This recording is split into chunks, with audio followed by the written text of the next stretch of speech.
Good morning, student, all of you. Today we discuss about some another topic of the lens, human eye. First topic is power of accommodation.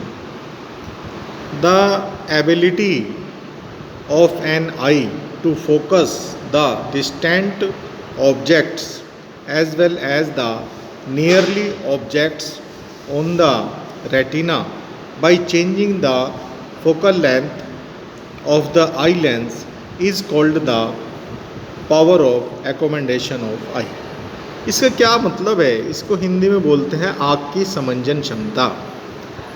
तो आँख जो है, जिस समय हमें पास की वस्तु देखनी होती है तो उस समय आँख की जो मांसपेशियां हैं वो लेंस की फोकस दूरी को, फोकल लेंथ को कम कर देती हैं, तो हमें पास की वस्तु स्पष्ट दिखाई दे जाती है।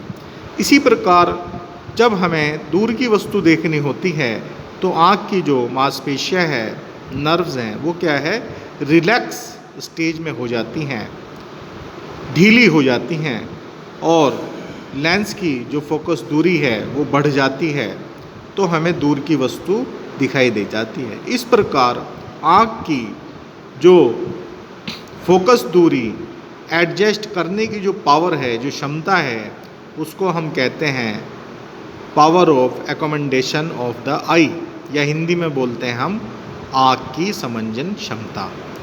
अब दूसरा आता है हमारे पास near point and far point, निकट बिंदु और दूर बिंदु।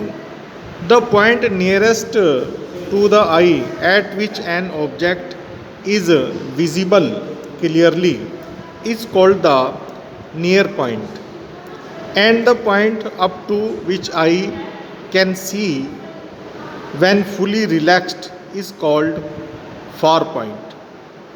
इसका मतलब है कि जो हमारा निकट बिंदु है, अर्थात न्यूनतम दूरी पर स्थित वह बिंदु जिस पर रखी हुई वस्तु आँख स्पष्ट देख सकती है, वह बिंदु हमारा क्या कहलाता है, निकट बिंदु कहलाता है।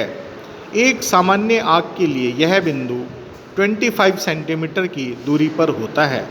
इसी प्रकार आँख से अधिकतम दूरी पर स्थित वह बिंदु जिस पर रखी हुई वस्तु का प्रतिबिंब स्पष्ट दिखाई देता है, उसको हम कहते हैं दूर बिंदु या फार पॉइंट।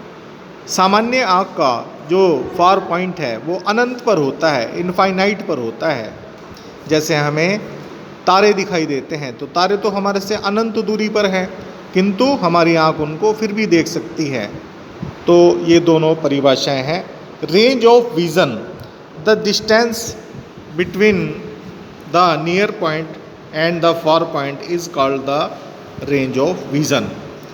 तो जो निकट बिंदु और दूर बिंदु के बीच की जो डिस्टेंस है, दूरी है, उसको हम क्या बोलते हैं, रेंज ऑफ विज़न। तो बच्चों आज इतना ही इसमें था। इसमें कोई इसका मैं PDF भी आपको सेंड कर दूंगा। कोई अगर आपको प्रॉब्लम इसमें लगती हो तो आप मुझसे डिस्कस कर सकते हैं। Thank you all of you.